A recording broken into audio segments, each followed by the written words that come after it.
There is no shortage of speakers in this world. There are hundreds, if not thousands, of great speakers. So you need to understand as a speaker, how do you make sure you stand out? What makes you unique? Hey, I'm Lisa Hugo, and I am obsessed with helping other people find their voices so they can go out and take on the world, be seen as an authority, an expert, and grow their business by sharing that knowledge and expertise with others. Now, I studied performing arts, and I spent 20 years of my career traveling the world as a professional singer-songwriter. I teach you the secrets to speak up and be heard, overcome your fears, and then use these skills to build a business and a life that you love and that could change both your own life and the lives of others. This is your one-stop shop for all things that are going to help you to build a life on your terms. This is Impact Through Voice.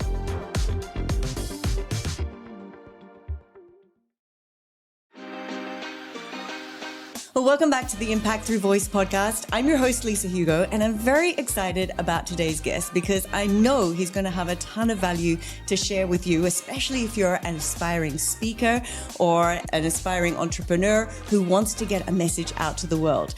I'm sitting here with Gautam Ganglani, and he is a speaker, he's an author, and he manages speakers and helps them with their marketing to get their message out to the wider audience. So let's just dive straight in. Welcome to the podcast, Gautam. Thank you so much, Lisa. An absolute pleasure and privilege to be with you today. I'm really looking forward to our conversation. Yeah, same. You know, I heard you on a podcast with Kelly Lundberg. Now, Kelly's been on my show as well.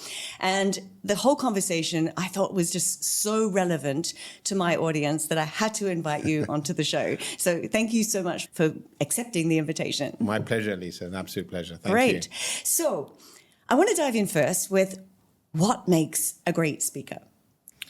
Well, that's an open-ended question, but what makes a great speaker is a speaker that adds value, that is memorable, and has clear, actionable takeaways that the audience can apply back into their lives, because that's where the reinforcement of that learning sticks. You know, so it's really about being inspiring, being memorable, and providing value that can be applied in the world post the event, and that's what brings the speaker repeat inquiries and brings them back again and again. That's a short version of that.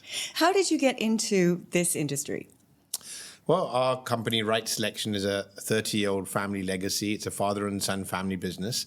And the journey started with a bookstore in Dubai 30 years ago, actually. Oh, wow. It was the only non-fiction bookstore. In those days, it was predominantly fiction and children's books that were selling.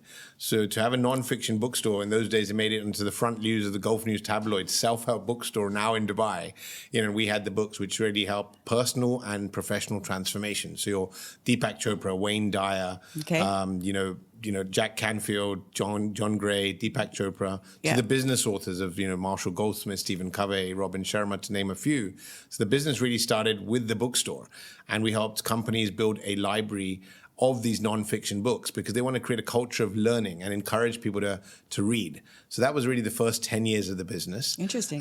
We then said, my dad and myself always asked us this question: what new value can we bring to our active clients? Because, you're bringing the books, but what new value? That led on to audiobooks because people preferred to listen to audios, which obviously today has moved to podcasts like yours, and videos, which obviously have moved to YouTube. But that was the sort of the learning world. And then it led to, how about we bring the authors of these books for live events, which led to how do we select which authors are great speakers? And ultimately, it's which books are selling well, because that means there's an aspiration to the content of those authors' books. And then people are excited to meet the author and learn from the author in person. And that's what developed the public seminar side of the business, in bringing authors who are speakers for live events. Right. So that's really the nature of the business. So talking about authors coming to speak. Yes. Now, I know not all authors are good at speaking. Absolutely. In fact, they fear it, they shy away from it. Right. Have you experienced that in some of the people that you've invited? Yeah, it's a great point. I mean, not all authors are great speakers, and not all great speakers are authors at the same time. Having said that, that's the distinction of If you can be a great speaker who's also an author, then you are definitely one step ahead of most of the players out there. I mean, we have some great speakers out there, and they have been stagnant in their careers because they haven't got a book. Right. So they're doing well, but they're not able to grow because they've not been seen as an authority of that, because, you know, author to some extent is the short form for being an authority of that spoken subject matter. So, you know, being a great author, having your book available builds credibility, gives you personal brand positioning, as we know from our great dear friend Kelly. And once you have that, if you have the skills to then be a great speaker, it then makes you marketable. Ultimately, as an agency who manages speakers, you know, having an author who's a great speaker is a great combination that sort of we would look for. Okay. Not all speakers have a book. Yes. Are they still interesting for you to potentially help them to get off the ground as a speaker? What is it that you look for in a great speaker? No, fantastic question, Lisa. So when we are identifying speakers, if we're proactively looking for speakers, then, you know, 9 times out of 10, we're looking for a speaker who's got a fan following in some communication. And yes, the book is the obvious one. If someone has a great podcast with followers, if they have a great YouTube channel, if they have a great blog, if they're renowned on LinkedIn, so they need to be, you know, well known as a thought leader in one of those platforms, if not all of them. You know, a Marshall Goldsmith has 1.7 million followers on LinkedIn. Right. And there are others who have similar following, but they've not written a book.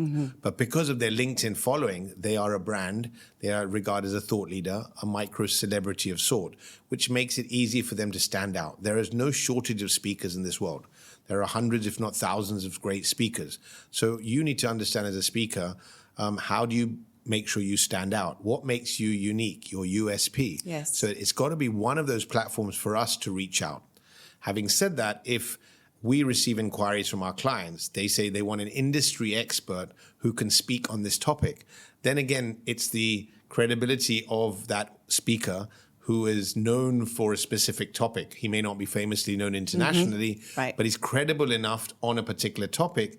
That would be another speaker we may look for. To add value. To add value again. Ultimately, it's a speaker who will add value. There's also 2 types of speakers. I mean, we have speakers who we engage from a marketing purpose. Now, a marketing speaker, then the celebrity status is absolutely critical, because then it's the marketability. They want the photographs associated with the event. They want that speaker to say, I'm coming for that event, because that compels people to. If it's a ticketed event, it draws the crowd. If it's a buy-invite event to some VIPs, the VIPs then look at, oh my word, we're going to have the pleasure of speaking, seeing, interacting with that renowned celebrity. So that comes from a marketing engagement.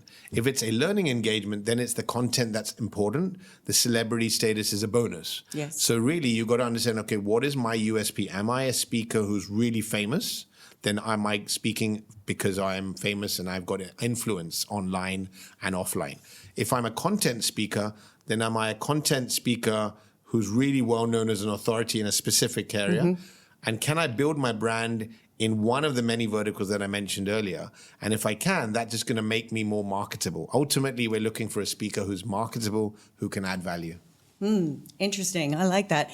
So if somebody is, can somebody reach out to you saying, I would like to become a speaker, or I have authority in my industry and I want to share that knowledge? Is that something that you accept, or are you going out looking for speakers who can fulfill these roles? So proactively, yes, we're looking for speakers based on our clients' specific needs in the region, both in the Gulf and India. And the requests are, versatile, from marketing reasons to learning reasons. And then we look for speakers either initially in our portfolio of speakers, or if they're out of that reach, then we reach out to speakers globally, depending on that need. Okay. Having said that, if there's a speaker who was looking to learn on how to become a professional speaker, or how do I build my brand, I have developed, and there are speaker coaches, I believe you also provide that service. So that's a service where we can provide knowledge over a 3-month journey, and telling them, how did Marshall Goldsmith become Marshall Goldsmith? He's written over 50 books, but only 5 of them are famous. No one knows about the I other didn't 45 realize that. books. Yeah. Example. Yeah. No one knows about the other 45 books, but his 5 books, in fact, What Got You Here Won't Get You There as a book, was the game changer. That 5x is his professional speaking fees in 1 year. His fees was X. It went up 5X based on that one book. That's interesting. So that's an example where the book was just an exception. But it was his 30th book when it just changed his fees. That's an example. The power then of a book and a book which is connects with an audience. Absolutely. Yeah. Absolutely. So yes, we're open to informally helping and giving advice to speakers who are there. I've worked with people who are confused between, can I be a trainer, a speaker, and a coach? Now, the answer, yes, you can. Yes. However, do you like to be known as one of those 3 specifically as a priority in your career?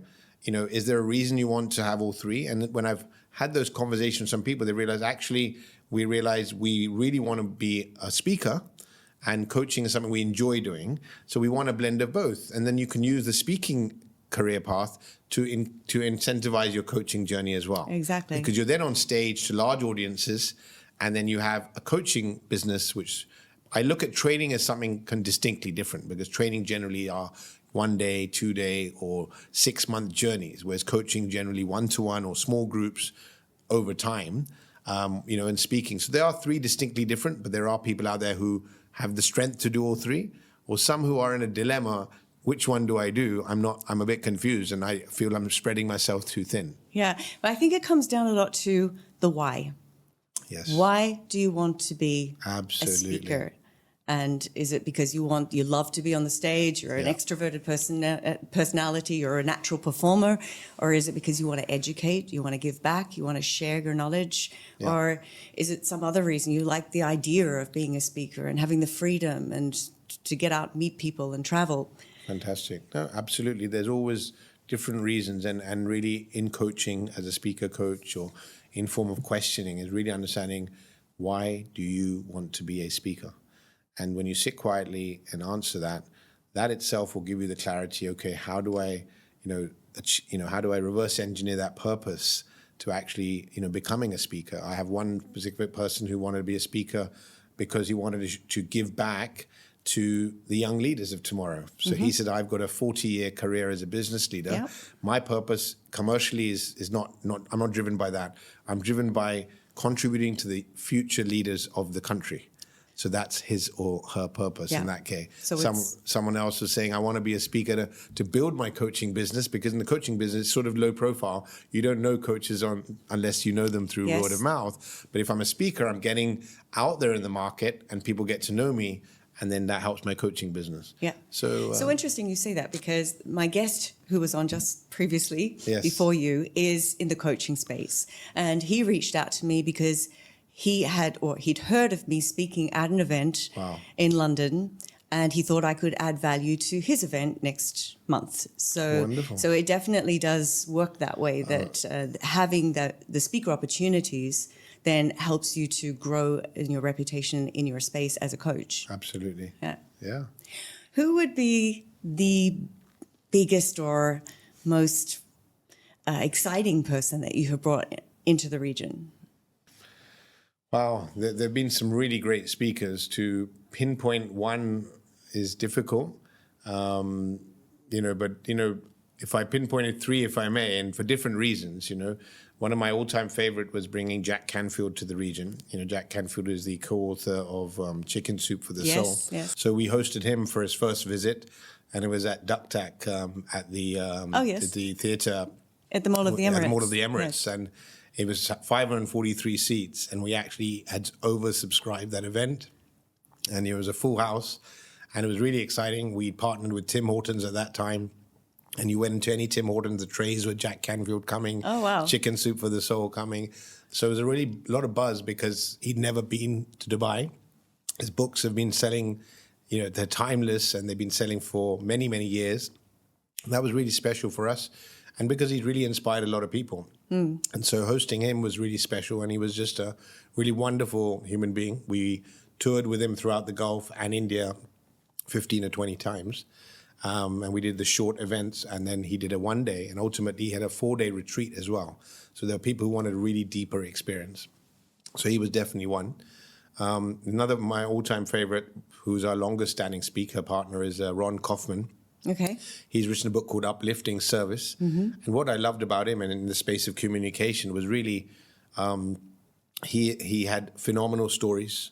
He brought a lot of humor in the stories. He gave examples relating to industries that everyone would apply. Banking, hotels, and flights.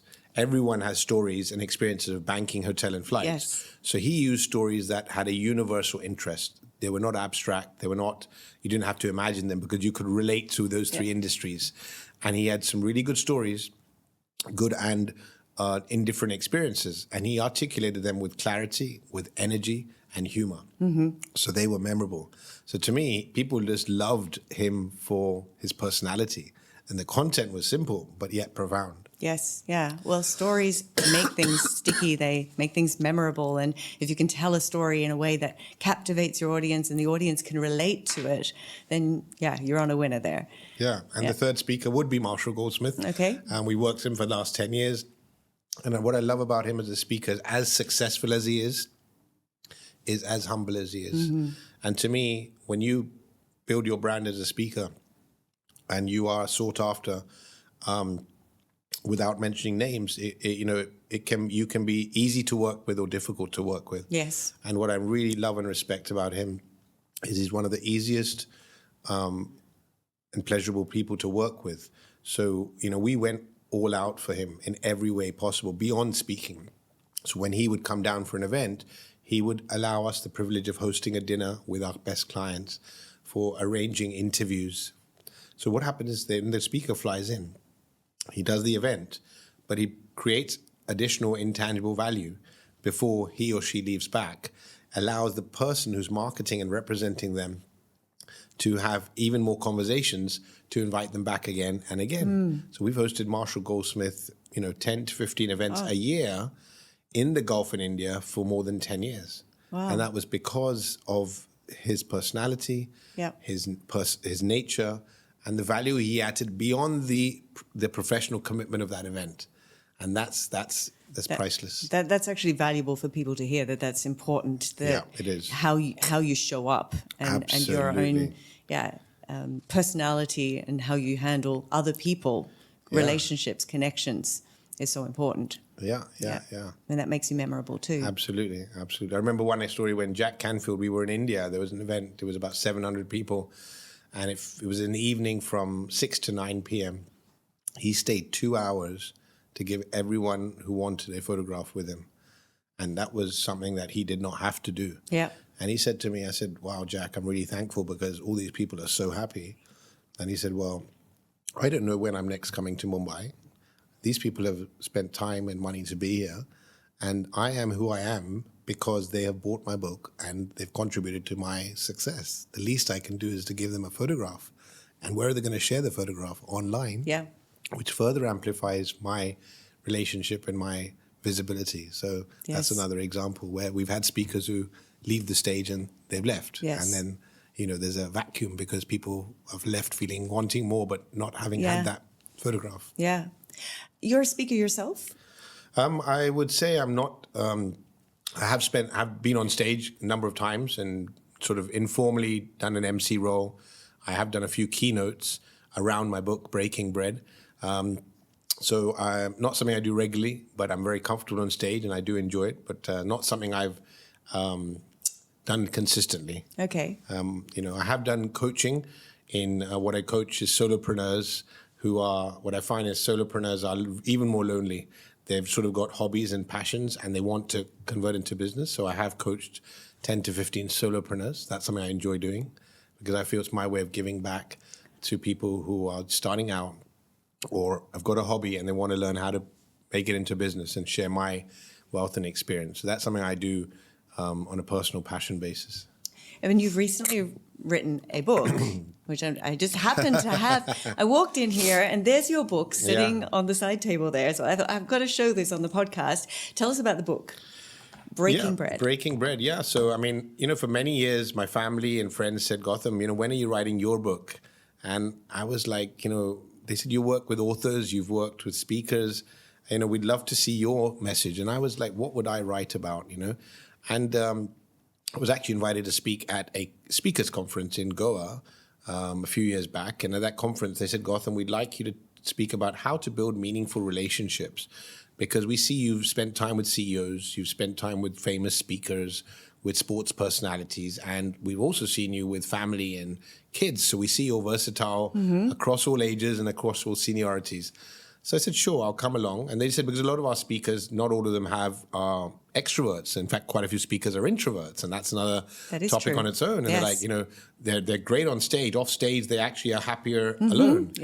Which surprised me about some of the speakers who have the biggest energy on stage, and off stage, they want to be in one corner alone. And you're like, wow. I find that so interesting that you mentioned that. Yeah, it's another topic. Yeah. So anyway, I invited, and I decided to come up, and I said, I've heard the term breaking bread when I was a kid, having been born and brought up in London. And I said, how about we call it Breaking Bread? So it's a bit of a catchy title, or memorable title. We went with that. And they transcribed my speech that I made, which I wasn't aware of. Okay. Shared that with me, and it became a mini version of the book that we have today. And I realized, wow, I've got a transcript of a few thousand words. All I need to do is add some true stories. And I've shared 5 ways you can break bread. And that's how the book got created. And the essence of it is, I've hosted over 100 dinners with the support of my wife. Your home and my home are the most personal space in their life. And I've hosted, friends, clients with their spouses at home for dinner.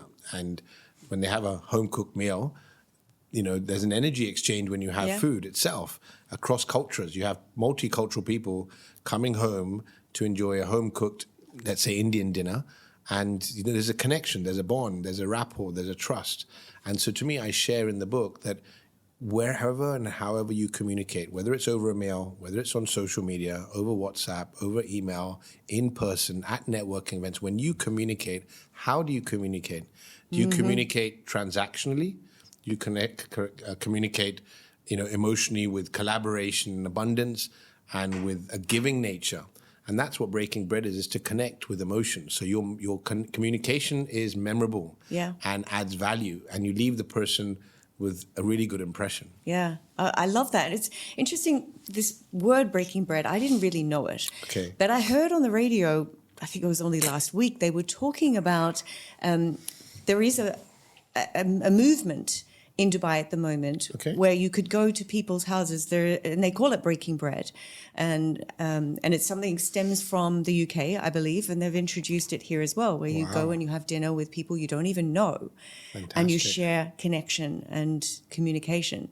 And so I just found that so interesting that came up for me last week, and you've called your book this, and this is exactly what you're referring to as well. But it's nothing to do with you, that you're not involved in the breaking bread in Dubai. I'm not, but I'm intrigued and that it exists. And it is something I experienced in Mumbai before, where there was a supper club kind of concept. That's what they were calling it, a supper club. And in fact, I was part of one here many years ago with a dear friend of mine, Phil Bedford, and we were 8 different people, and we'd meet and we'd rotate in each other's homes, and we'd cook the meal that day to everyone. That's one form of it. The other form is where you actually go to a particular venue. Actually, I've heard of one here where someone does, I think it's like Sri Lankan food or a specific cuisine, and people sign up to go for that home-cooked meal, and it's 8 different people who you don't know. Yes. And you literally are breaking bread over a meal in someone's home. Yes. And that's in essence the value of the book and what we share. Yeah, I find that very interesting, and I think it's intriguing,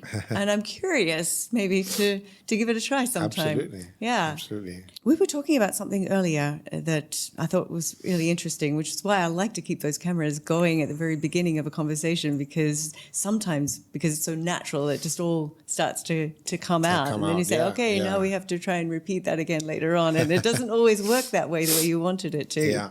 Yeah. Well, I want to know about the events that you run. What sort of scale are we talking about? Because when you had Marshall Goldsmith out earlier this year, I heard about it through the podcast studios here, but that was the only place that I heard about it. So how do you let people know about these opportunities, and how many people can come and join? Sure. So, when we brought speakers, and, pre-pandemic, we used to run 6 events a year with these international speakers. It would be marketed on radio, newspaper, TV, email marketing, social media. and you would have anywhere between 100 to 400 people attending these public programs, entrepreneurs who would register themselves, and then you had corporate companies registering their senior leaders. Okay. And you'd have a mix of entrepreneurs and corporate leaders coming for these events. So those would be the open public, ticketed, registered events. Having said that, in recent years, we have not run our own public events. So we market in the same way in collaboration with event organizers in the region. So there's like example on November 16th this year, there's a gladiator summit that's been run with over 21 speakers over 2 days. Okay. Happening here at the World Trade Center. So two of our speakers are going to be there. One is Robin Sharma's son, Kobe Sharma. Okay. And also a famous cricketer called Robin Uthappa. Chris Fade is there. And numerous other eminent personalities are going to be there. And it's sort of like a mini TEDx format of a day of learning from 21 different speakers, 21 different subjects. So we are creating awareness on multiple platforms of that event. The recent visit of Marshall Goldsmith that you just mentioned, to be honest, that trip was really about him launching the MG bot.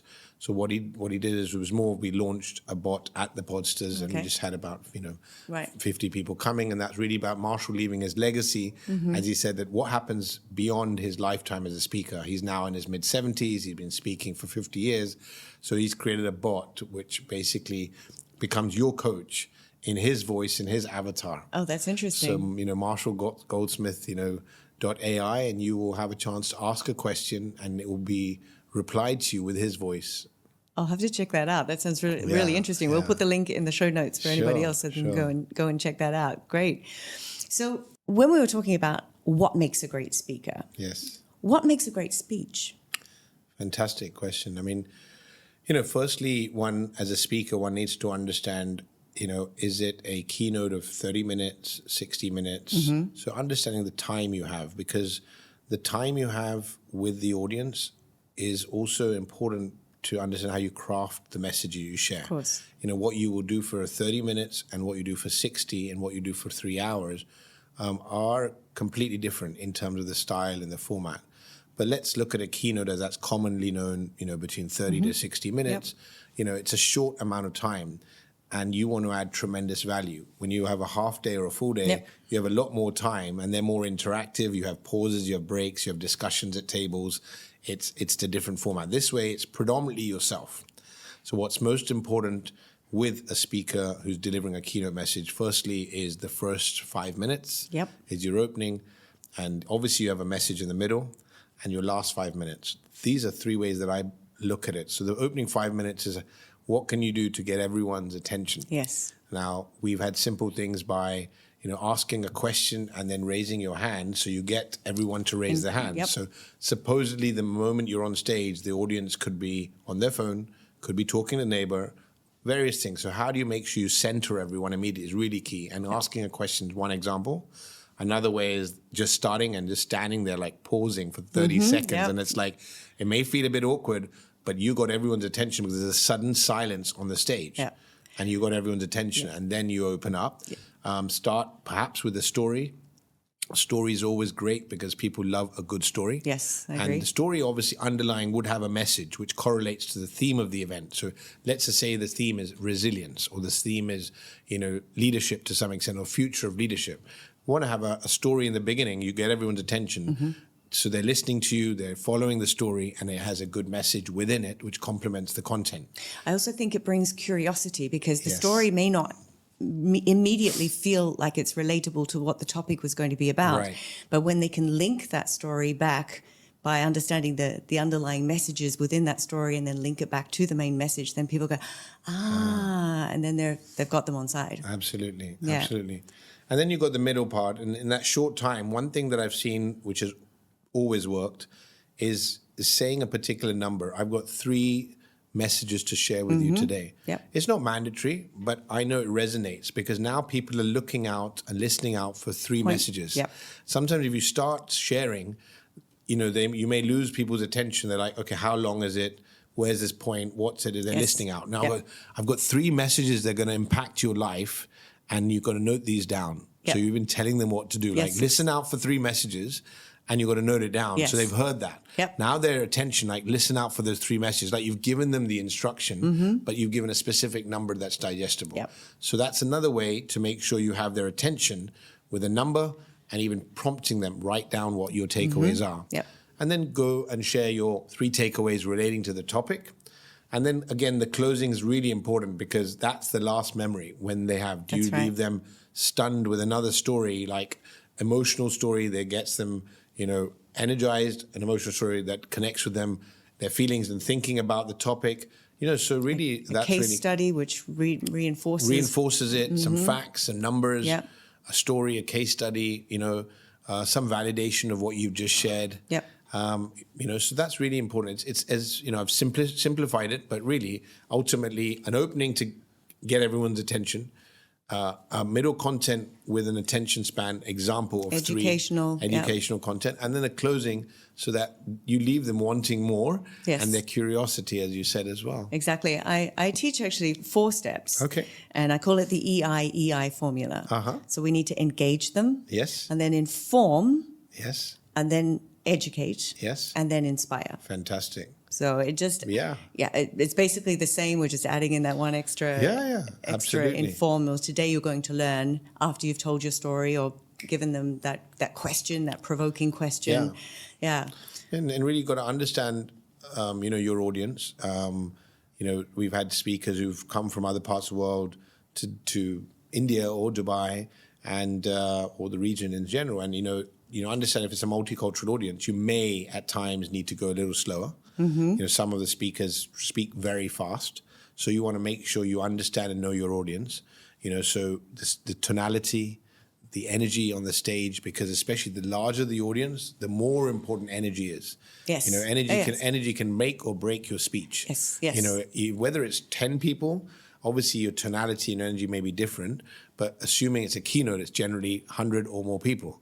So you've got to make sure you have the energy to encapsulate people sitting at the back as well. Not just stand there and speak to. Absolutely. It's got to be, if it's just a monologue and you're speaking to the people in the front row, the people in the back are looking at their phones, exactly. leaving the room. Yep. And you're like, you lost the audience and, Yep. So energy plays a role, clarity of what you're saying, the speed of your speech, the tonality as well. Yeah. So this is a lot of the area that I teach, and that's how we speak. It's not so much what we say. We're all experts. Yes. If you're up speaking, you're already an expert in your topic, but it's how you deliver that. And that's coming down to, I call it the 5 points: your pitch, your pace, your melody, your volume, and your tonality. Yeah. And all of those mixed together, they're like a mixed salad. You can play with them and you can add a little bit of more of this or bring it down, and pauses. We were talking about this earlier, the power of a pause. Right, absolutely. The power of pause could be right in the beginning, as I mentioned earlier. It can also be during your speech. When you want to make home a point, many times I've seen a speaker repeat a point once.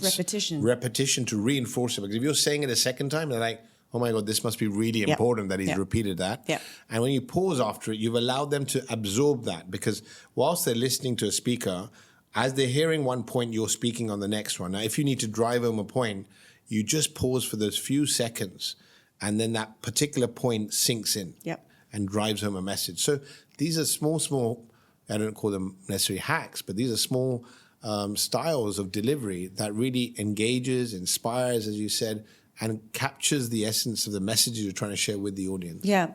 And do you believe that people should learn this skill? Is it something which is naturally gifted, or is it something we can learn? I know my perspective on this, but I'm curious to know your perspective. Yeah, I think everything from a speaking perspective can be learned, in my opinion, and it comes with the experience. Yeah. We will all have our natural speaking style, and the speaking style can be adapted with certain, like the pause or numbers or the energy or the tonality once you're aware, because we don't know what we don't know. Now, as a speaker, if I know my natural style is X and I know I need to make a few tweaks to make it even more compelling, and I've experienced that or I've been informed of that, then with that awareness, I'm now inspired to make those small changes. Yes. I can't dramatically change. My core delivery style may be one, but I think at least hypothetically 20% people can customize, which comes through learning and experience and education. Even accents. Oh, yes. And even accents amongst native English speakers. Right. Because the Australian can be really difficult to understand when you've got the broad or the Scots where they speak Kelly. Yes. But you have to modify a strong accent and slow down and enunciate more clearly. Yes. And you have to consciously do that at the beginning when you're learning this or creating a new habit in the way that you speak, so that you can be intentional when you speak. Right. And you don't just speak, but you're intentional in how you come across. Absolutely. Yeah. Absolutely. Yeah. Great. No, I think this is such an interesting topic. When you've had some speakers out here, are there any that, yes, they've got great content, they've got great value, but the message isn't coming across as well as it should be because they're not naturally a good speaker or they haven't worked on their skills? I think authors in particular. I mean, I know of an author, I can't remember the name of the book or the author, to tell you the truth, but he had to significantly work on his voice because he would lose his voice speaking. He had to do so many speaking engagements. He would actually lose his voice because of the way he was speaking. And so he went for voice training to be able to help him through all of that. And it made all the difference in his presence and be able to connect with audiences.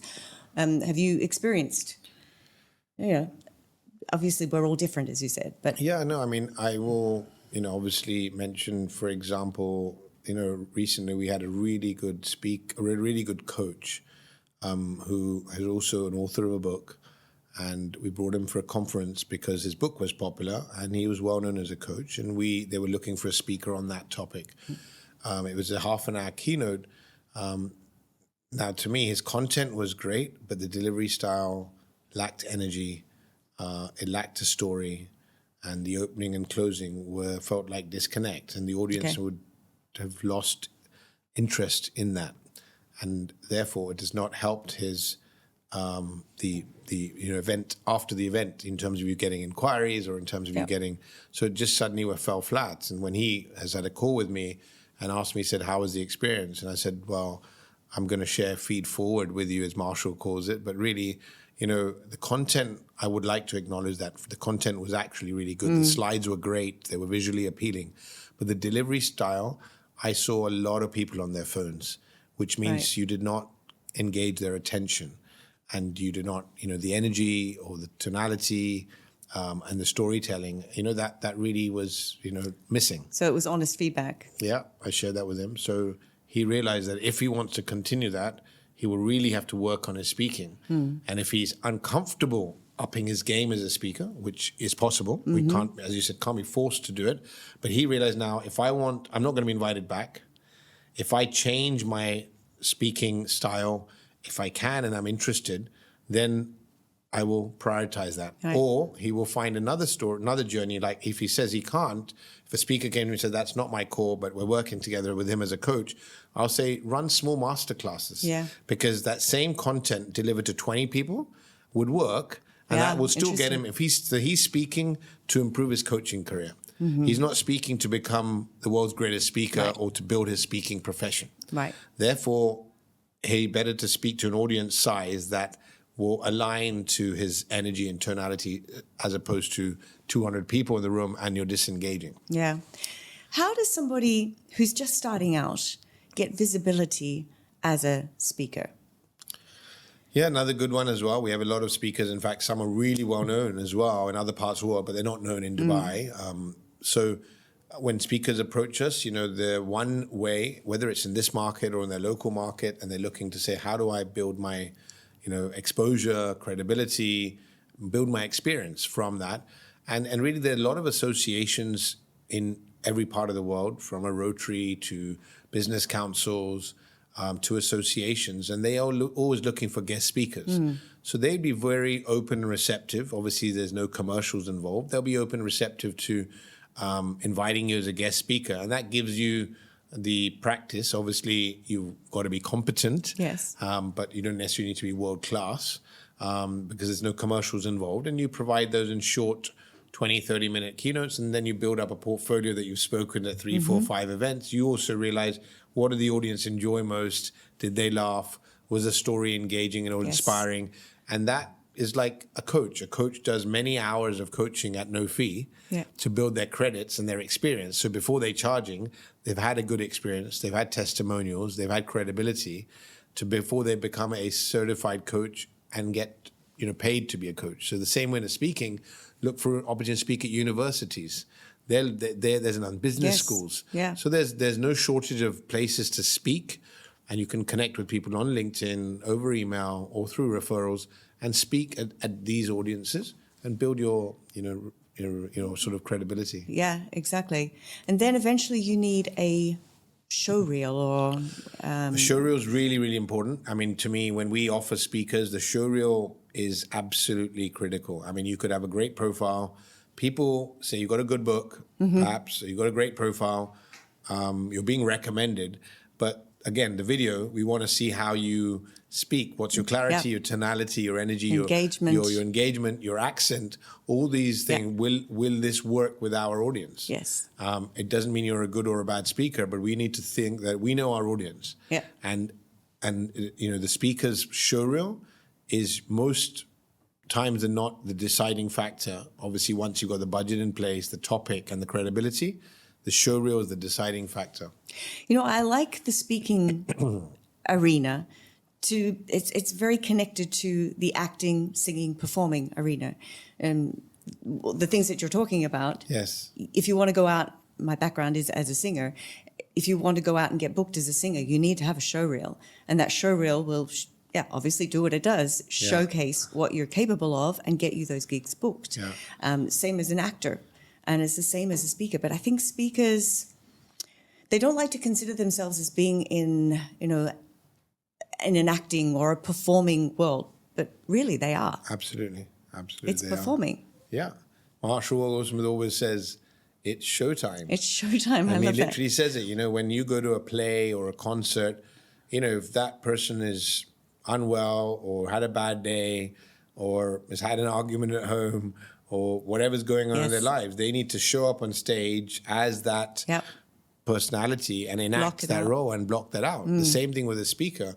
When you're on stage, it's showtime. Yeah. It is, you need to be the best version of yourself and park aside whatever's going on in your personal life. Yes. And that cannot impact your things. So yes, absolutely. It's showtime. It's showtime. I like this conversation because then you were talking about introverts before, and when they come off stage, they're actually wanting to be with themselves, but they're able to switch it on as we're talking showtime. And there's a lot of rituals that some people will go through before they go out on stage. And I know it's different for everybody. Have you noticed speakers going through their own rituals backstage before it's showtime for them? Yes, I've seen many a speaker would request us to say, the 15 minutes before they go on stage, they'd like to be in a quiet space. So they want to, I guess, center themselves, silent their minds. Because the last thing a speaker would want, or would I recommend, is they're in a busy conversation with someone and they're suddenly within a minute going on stage, because that entire conversation is now consumed in their minds, and it could and very likely impact their opening. Yes. Whereas when they've got a clean slate of being centered, even for 5 minutes to 10 minutes of doing nothing, when they are then on stage, they're able to, go with a clean slate. So the 5 to 15 minutes before stage, most speakers say, we'd like to be in a quiet space alone. So that's really important as well. Do you want to know what I do? No, please. I go into the bathroom and I sing. Because what that does is, obviously warms up my voice, but it gets me in a happy space that releases dopamine and endorphins and makes me feel, like I'm present, and it gives me energy as well. So I'll do that for maybe 15 minutes before it's showtime, and then I'll have some quiet time to reflect on what I'm going to be sharing, and then I'll go out. Wonderful. Yeah. Great. You've written a book, and you say you're not a speaker. You like to speak at events. Do you see yourself doing more speaking now that you have the book? Personally, for me, I don't see that as currently as a priority for me, but in time to come, it may become, something that I look forward to doing. For now, I look at it as the book is for me, an opportunity when I meet people, I'm networking or going for meetings, it is a much better version than a business card. Is now people said, oh, you're a author of a book on building relationships. They understand that I value relationships. Relationships are very important to me. Whether we do business together or not, I value our time. I value the content, the value of the conversation we're having, and really value, the exchange. Now, when they read the book, I've had the best compliment I've had from someone who read the book is, Gautam, I've just met you once, and after reading your book, I want to work with you. And he was a speaker, a renowned speaker in India. He said, I just feel your vulnerability and your authenticity and your journey in why you do this business has compelled me to say, however it is, I want to work with you. So that way the book has helped me build credibility, authenticity, and build relationships with people. And it's nice to be able to gift that out in my line of work. And I have had the pleasure of being interviewed more than 25 times because of the book. So when you write a book, you also have the pleasure of being in interviews like we have today. So true. So that's a good sign. And people know that, be it on my profile on LinkedIn or when they meet me, Gautam, you're all an author of a book. So they'll say author, coach, entrepreneur. So it adds another credibility designation to yourself that you're also an author, which is a different sign of respect and credibility. Yeah. Aside from your book, are there any books that you would, or is there a specific book that you would highly recommend? I've read quite a few books. So, it's, every book has a different purpose. One book is Eat That Frog by Brian Tracy, which focuses on doing the biggest things and most important things first. So that really helps with procrastination. Marshall's book, What Got You Here Won't Get You There. Again, the title itself tells you what got you where you are today in your life will not get you where you want to go. And he highlights 20 habits that we need to change to be a better version of ourselves. So again, that had that learning. That's on my reading list now after this. Great. And one of my favorite books is called The Fish Philosophy, which is, the subtitle is Work Made Fun Gets Done. And to me, again, that's really important. You and I, and most people spend more than half their lives at work, maybe 70%. Now, if you're going to spend 70% of your life at work, whether it's as a speaker, coach, or as a business leader, or as a professional, you should enjoy your workspace and the people you work with. And the Fish Philosophy explains that bringing fun into the workplace is actually great for productivity, business, and happiness. And so to me, this is about a fish market in Seattle where they sell more fish per square foot than anywhere in the entire United States. And their fish is more expensive, but they create an experience when you buy the fish. Okay. So people go there just because of the experience. So that's another great book that I recommend. Yeah, good. Well, we'll put the links in the show notes to these books if anybody's interested to go on and read them. But I want to say a huge thank you for coming and sharing your stories and communicating. And it's been incredibly valuable. And I know my audience are going to find it hugely valuable as well. Thank you so much, Gautam, for being on the show. It's been an absolute pleasure. Thank you for inviting me, and look forward to staying connected. Thank you so much. Great. Thanks for tuning in to another episode of the Impact Through Voice podcast.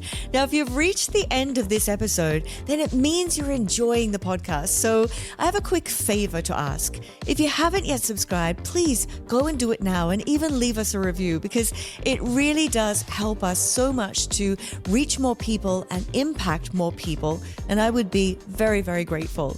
Now, I love to read all of your comments about the show and what you're enjoying, what you would like to hear more of. So please take the time and go and do that now. When you do that, please take a screenshot and then tag me on Facebook or Instagram. That's Lisa Hugo Official. Now, I'm going to be sure to share your post, and I'm also going to private DM you with a thank you. And it also means you won't miss an episode. And as a subscriber, then you're going to get access to more content that we don't even open up to everybody. So thanks again. And until next time, keep on working towards your goals and making a positive impact on the world with your voice.